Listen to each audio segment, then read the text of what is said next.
mes chers amis. Comme vous pouvez le constater, nous sommes toujours dehors. Et là, on va vous parler de Jacques Kiaboula. Jacques Kiaboula, qui est gouverneur du... Jacques Kiaboula, gouverneur du Haut-Katanga. Ouais, Jacques Kiaboula, gouverneur du Haut-Katanga, a été entendu, il a été auditionné aujourd'hui par les services de la présidence du Conseil de sécurité de la République sur les dossiers qui a attristé tout le monde. La RDC souffre déjà suffisamment. On ne veut pas avoir de nouveaux problèmes. Là, mes chers amis, c'est le dossier de la modernisation de l'aéroport de Louano, qui est une très bonne initiative, très bonne chose. L'aéroport international de Lubumbashi devait être modernisé au standard international. Parce qu'aujourd'hui, nous avons... Les aéroports de chez nous sont tellement ridicules. Nous avons des aéroports vraiment minables, commençant par Kinshasa. L'aéroport de Ndjili est vraiment dans un état très délabré. Ça ne s'appelle pas l'aéroport. Même dans des villages, dans d'autres pays, vous n'allez pas trouver des aéroports comme ça. Mais au Katanga, Kiaboula va inviter le chef de l'État à venir poser la première pierre de la construction du nouvel aéroport. La première pierre est posée à Lubumbashi en présence de plusieurs personnalités du gouvernement congolais. C'était une grande satisfaction, un soulagement. On se dit, voilà, maintenant d'ici 2-3 ans, nous avons un nouvel aéroport, un aéroport vraiment moderne au standard international. Mais qui est l'entreprise qui a été choisie pour exécuter les travaux? C'est une entreprise turque dont le Rwanda détient 70% des parts. Imaginez dans le contexte actuel où nous sommes en guerre avec le Rwanda, comment les services de sécurité de la RDC n'ont pas pu s'apercevoir d'une erreur de ce niveau. Comment au Congo on prend tout à la légère au point qu'on peut faire déplacer le chef de l'État dans une histoire qui n'est même pas encore finie parce que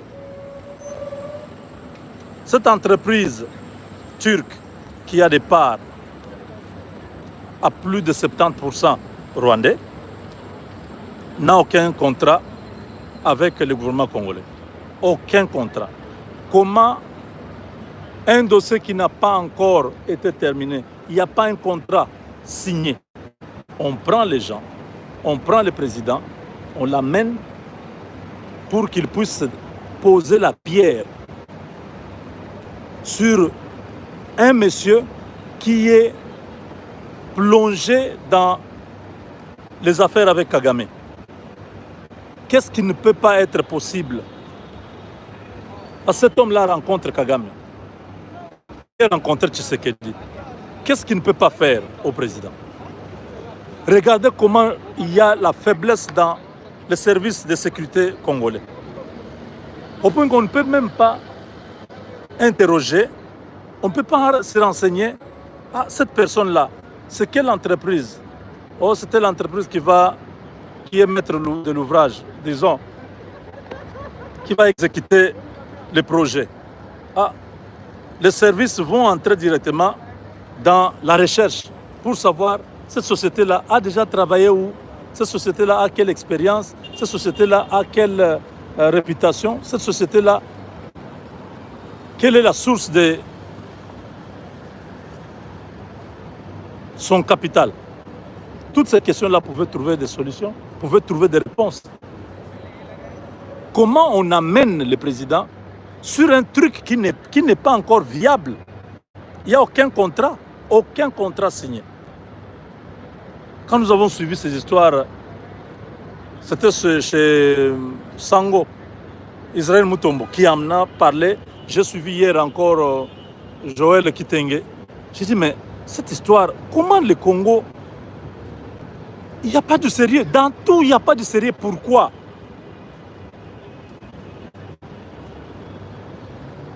Nous sillonnons, nous sommes dans le monde. Nous allons partout dans le monde. Vous voyez quand même, ça c'est un jardin. Regardez, il y a des lampes partout. Tout est normal là. Hein? Regardez, vous voyez, ça c'est dans le jardin, il y a les briques là, les briques cuites qui sont là. Tout est fait normal. Il y a du sérieux en tout, même dans des petites choses, il y a du sérieux. Il y a cette caisse-là que vous voyez, cette caisse ici, qui est là, qui tourne, qui change de couleur là. Il n'y a personne qui va casser pour prendre les histoires qui sont à l'intérieur là. Vous voyez? C'est du sérieux.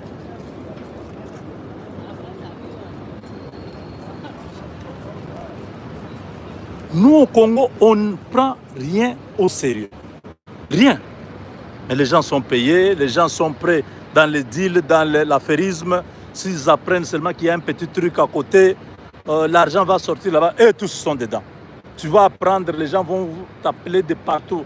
Hé monsieur, tu sais que dans cette histoire-là, je dois voir les responsables. Et toutes ces intimidations, c'est pour qu'ils puissent se retrouver, qu'il ait sa part. Mais quand il faut travailler, les gens ne veulent pas travailler. Les gens veulent l'argent facile, les gens ne veulent pas travailler. Comment Kiaboula s'est retrouvé d'abord avec ces messieurs-là? Kiaboula, gouverneur du Katanga, ces messieurs-là, collaborateurs de Paul Kagame, ils se sont retrouvés comment? Et s'il n'y a pas un contrat qui a été signé, comment Kiaboula prend l'initiative d'inviter le chef de l'État au Katanga pour venir poser la première pierre sur un dossier qui est encore vide? Qu'est-ce qu'on voulait faire au président? Il y a beaucoup de zones d'ombre dans cette histoire. C'est pourquoi il a été nécessaire qu'il soit invité à Kinshasa, qu'il vienne répondre, qu'il nous dise qu'est-ce qui se passe, comment on est arrivé là, dans un dossier où le gouvernement congolais va débourser 220 millions de dollars. Au Congo, tous les projets qui sont dans les 200, 300 millions, là, sachez seulement que dedans, les gens vont manger, il n'y aura rien. C'est triste. Les gens ne prennent pas conscience qu'un jour, ils vont passer, ils ne seront plus au pouvoir. Ils auraient dû faire telle ou telle chose. Ils ne l'ont pas fait parce qu'ils voulaient manger l'argent de cette chose-là. Quand il fallait construire un pont, ils n'ont pas construit ce pont parce qu'il fallait manger l'argent de ces ponts. Finalement, qui va faire le travail? Ça fait très mal.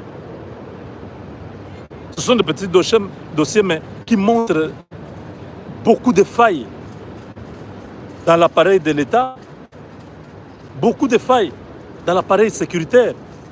Comment vous mettez un chef d'État avec un entrepreneur qui n'a aucun dossier ouvert, qui n'a signé aucun papier avec le gouvernement congolais? Comment il arrive là?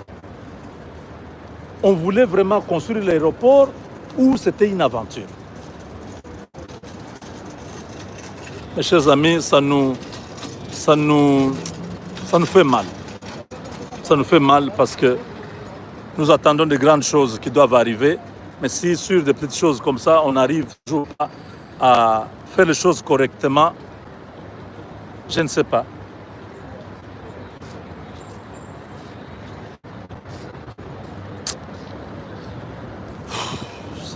C'est triste. Mais bon, nous croyons que ça ira. Que Kaboul réponde. Je sais que Kaboul a beaucoup d'argent. c'est une formalité. Il va laisser à chacun de ces OPG qui sont en train de l'interroger là, 200 000, 200 000, 200 000. Le dossier sera classé sans suite. Kaboula sera chez lui au Katanga en train de siroter son verre de whisky calmement. Ouais, on ne va pas l'arrêter. Il a beaucoup d'argent. Congo, malheureusement, vous ne pouvez pas changer cette donne-là si vous ne changez pas tous les systèmes, les réseaux de la corruption. Si elle n'est pas démantelé, si on ne donne pas des leçons à ceux qui corrompent et ceux qui sont corrompus, si on n'arrête pas certains détourneurs et ceux qui détournent, si on ne fait rien, il n'y aura rien. Donc, que ceux qui doivent prier pour le Congo continuent à prier, que ceux qui doivent conscientiser les Congolais puissent continuer à conscientiser, que chacun fasse sa part, ça va aller. Nous allons continuer à dénoncer jusqu'à ce que les changements arrivent. Avec Dieu, nous vaincrons.